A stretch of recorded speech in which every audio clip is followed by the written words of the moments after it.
Welcome back, students. So today we'll be dealing with the remaining miscellaneous exercise, because already we have dealt with the properties, right? And here we'll be dealing with how to solve the problem on inverse trigonometric functions using those properties. So let's begin.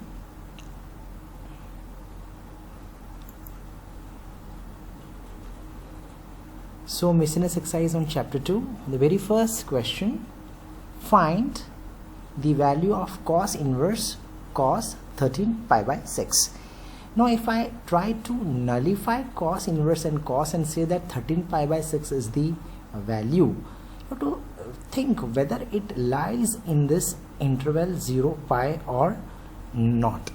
Definitely if I try to divide 13 by 6, it is 2 point something, right, which does not lie in this. So I cannot say abruptly that the answer is 13 pi by 6. So what am I supposed to do? I am supposed to rewrite 13 pi by 6 as 2 pi plus pi by 6, right? So cos 13 pi by 6 is written as 2 pi plus cos of 2 pi plus pi by 6. In 11th standard you did cos of 2 pi plus x is cos x only, right? So the same concept I am using over here, so that forcibly I will try to bring the answer value in this interval. Now cos of 2 pi plus pi by 6 is nothing but cos pi by 6 only. Now you nullify and check, okay, the answer is pi by 6. Now ask yourself, is pi by 6 lies in this interval 0 pi? The answer is yes. Therefore the value of cos inverse of cos 13 pi by 6 is nothing but pi by 6. Don't say that the answer is 13 pi by 6, otherwise it will be wrong. Each and every time after nullifying, you have to check whether the leftover belongs to that interval or not. Next, question 2. Find the value of tan inverse tan 7 pi by 6. Again, if I try to nullify tan inverse and tan and say that the value is 7 pi by 6, you have to check, because you should know that the principal branch value of tan inverse of x, what it is, x should belong to the open interval minus pi by 2 pi by 2. So 7 pi by 6 does not come in this branch value. So definitely I need to rewrite tan of 7 pi by 6 as tan of pi plus pi by 6. Okay, so again in the 11th standard you did tan pi plus x is tan x. So tan of pi plus pi by 6 is tan of pi by 6. Now you can nullify this, and what is left? Pi by 6. Now ask yourself, is pi by 6 comes in the interval of minus pi by 2 to pi by 2? The answer is yes. Hence the value of this question is pi by 6 and not 7 pi by 6. Moving ahead. Prove that 2 sin inverse of 3 by 5 equal to tan inverse of 24 by 7. Right, so we can solve this by various methods. So as I told you, we can use the concept of triangle method also to deal with this. So here we start. See, the final answer you want in terms of tan inverse, and I told you in my previous video how to convert one inverse trigonometric function into another, the conversion of one trigonometry into another function, inverse trigonometric function. So that you have to keep in mind with the help of the triangle method.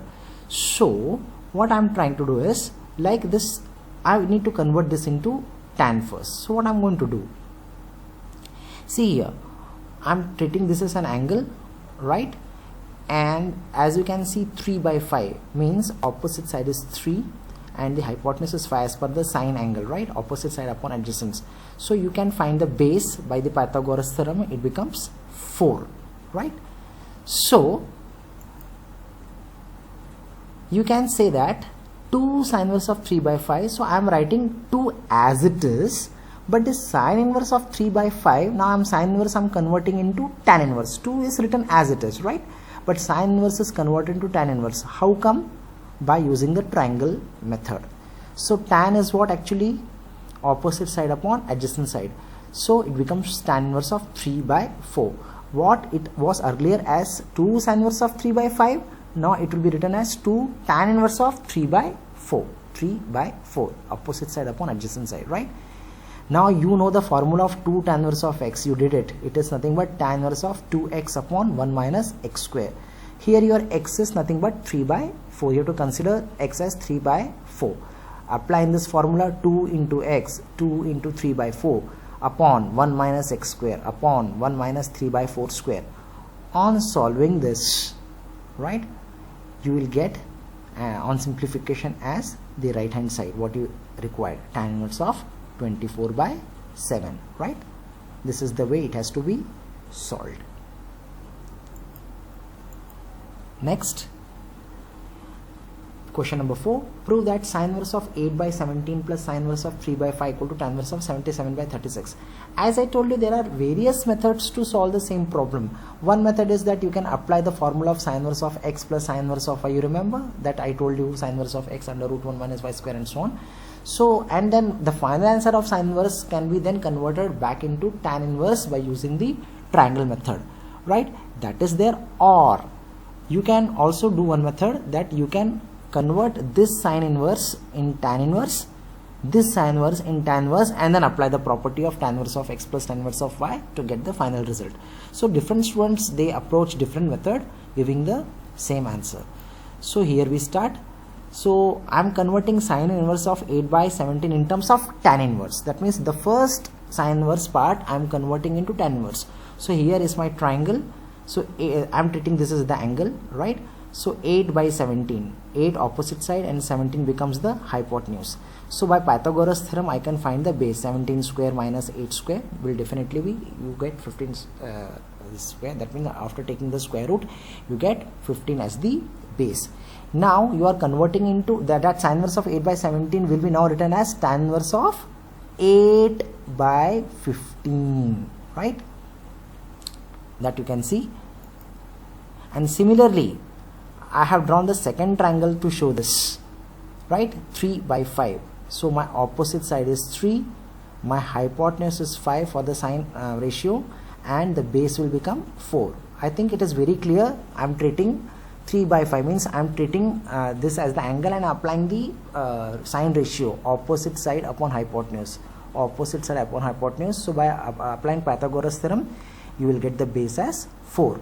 Now this sine inverse of 3 by 5 will be now written as tan inverse of 3 by 4. That's what it shows in the next step. Can you see that? I have shown the step how the sine inverse of 8 by 17 is written as tan inverse of 8 by 15. Even you can ignore this step, you can directly draw the triangle and draw the base, and directly in the examination you can, after you have shown the triangle, it itself is self-explanatory that this directly sine inverse of 8 by 17 is written as tan inverse of 8 by 15, and directly sine inverse of 3 by 5 is written as sine inverse of 3 by 4. Now you apply the formula of tan inverse of x plus tan inverse of y, which says tan inverse of x plus y upon 1 minus x square. So in this case your x is 8 by 15 and y is 3 by 4.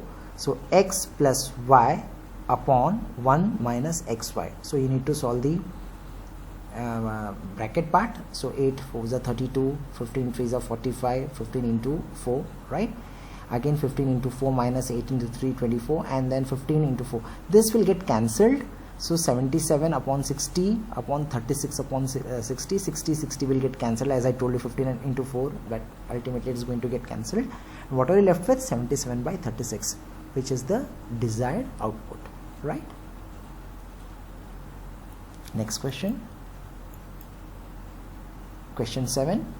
Here you are supposed to prove that tan inverse of 63 by 16 is equal to sine inverse of 5 by 13 plus cos inverse of 3 by 5. As I told you, you can use various methods. You can use the triangle method, right? Or you can convert one inverse trigonometric function into another trigonometric function by using the concept of triangle method, or you can use the formula. Choice is yours.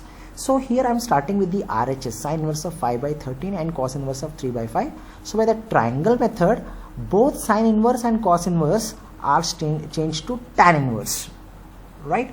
So sine inverse of 5 by 13, here I have not drawn the triangle. You assume it, you can make it. Now you know how to do it. So 5 and the hypotenuse will be 13, so base will be definitely 12. Here also, if I consider another triangle where the adjacent side is 3 and the hypotenuse is 5, definitely the opposite side will be 4. So you get sine inverse of 5 by 13 as tan inverse of 5 by 12, cos inverse of 3 by 5 as tan inverse of 4 by 3.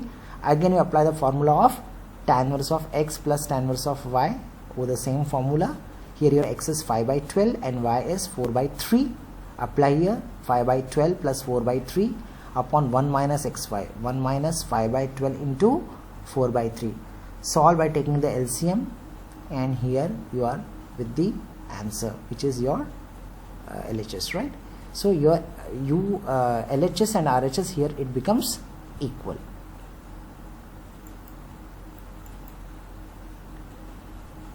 Question 8. Prove that the sum of tan inverse of 1 by 5, tan inverse of 1 by 7, tan inverse of 1 by 3 plus tan inverse of 1 by 8 is pi by 4. So you can group like this, these two and these two, and again you are supposed to use the same formula time and again. So if I apply the formula of tan inverse of x plus tan inverse of y, treating 1 by 5 as x and 1 by 7 as y in the first group, right, you will get this. And again I am going to apply tan inverse of x plus tan inverse of y, where this time my x will be 1 by 3 and y will be 1 by 8. Again you apply the same formula. See, for your reference I have written the formula in the bracket. Tan inverse of x plus y upon 1 minus xy. Same, x plus y upon 1 minus xy.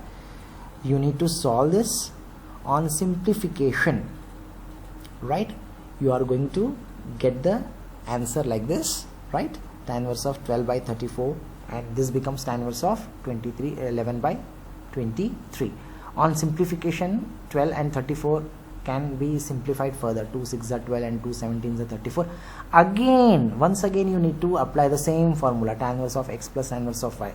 You need to simplify till you get the answer. So again this time my x will be 6 by 17 and y will be 11 by 23. Again tan inverse of x plus y, x plus y, 6 by 17 plus 11 by 23 upon 1 minus xy. So 1 minus 6 by 17 into 11 by 23. So 23 into 6, that is 138. 11 into 17, 187 upon 17 into 23. Anyway, it is going to get cancelled. 17 into 23 minus 6 into 11, that is 391 minus 66. So you will get 325 upon 325, which cancels 1, and you know very well that tan inverse of 1 is nothing but your pi by 4, which is your RHS.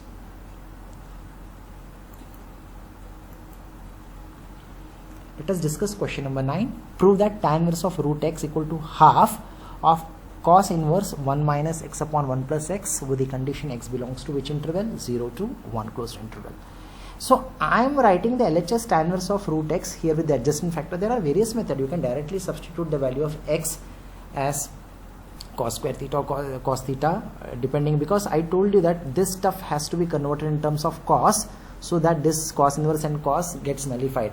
But there are more than one ways. Okay, so I'm writing here tan inverse of root x. I am rewriting it as half. I am adjusting by the factor 2, half into 2 tan inverse of root x, so that this 2 gets cancelled and you get the same meaning. So half into 2 tan inverse of root x. Now you know the very famous formula. If 2 tan inverse of x is cos inverse 1 minus x square upon 1 plus x square, so definitely what will be 2 tan inverse of root x? It will be cos inverse of 1 minus root x square upon 1 plus root x square. So 1 minus root x square is 1 minus x, which is this, and 1 plus root x square is 1 plus x, which is this. That's how we have proved LHS equal to RHS. Next.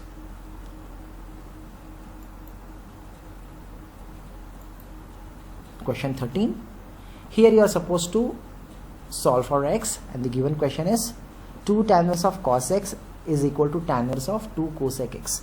So I need to convert, simplify this, right? So you know the formula again. 2 tan inverse of x is tan inverse of 2x upon 1 minus x square. I told you, unless and until you remember the formulae, and you should know where and how to apply the formula. So 2 tan inverse of x, here your x is cos x. You can correlate. Here x means cos x over here. So wherever is x, you can replace by cos x, right? So as per the formula, 2 tan inverse of x is what? Tan inverse of 2x upon 1 minus x square. So 2 tan inverse of cos x. Cos x means here you can treat that as x. So 2 cos x, replace your x by cos x. So 2 cos x upon 1 minus cos square x. Clear? And the right hand side as it is. There is no change. Now this tan inverse and this tan inverse. our main purpose of converting 2 tan inverse into tan inverse is that we can nullify the effect of tan inverse on both the sides. So tan inverse and tan inverse gets cancelled because there is equality function, equality in both the things, so the functions are same. So tan inverse automatically gets nullified. So what are you left with? 2 cos x upon 1 minus cos square x will be equal to 2 cosec x. This tan inverse gets nullified. Now 1 minus cos square x is what? Sin square x. 2 cosec x can be written as 2 by sin x. I have written the reciprocal of cosec x as 1 by sin x. So 2 multiplied by 1 by sin x is 2 sin x, right? Now remember children, whenever you are trying to solve, we need to find the possible value. So never ever cut even if it cuts. See, some students what they do, they cut because of the inequality, because of the equality and the same term, they cancel, same value they cut. But you don't cut. Why? Because we are looking at the possible values. If you cut, you will not get the possible solutions. You will get either 1 or 2. So I want to have the maximum possible solutions. So you never ever cut, though it cuts, but you never ever cut. You try to solve it by taking the cross multiplication. So 2 cos x into sin x, that is 2 sin x cos x equal to 2 sin square x, right? Now bring this 2 sin square x to that side, right? Now you can take 2 sin x common from both the terms, right? And what are you left with? Cos x minus sin x, and the right hand side obviously it is 0. So you have possibility either 2 sin x is 0 or cos x minus sin x is 0. Sin x is equal to 0 or cos x equal to sin x, right? But sin x cannot be 0, because if sin x equal to 0, 2 sin x equal to 0 means what? Sin x equal to 0.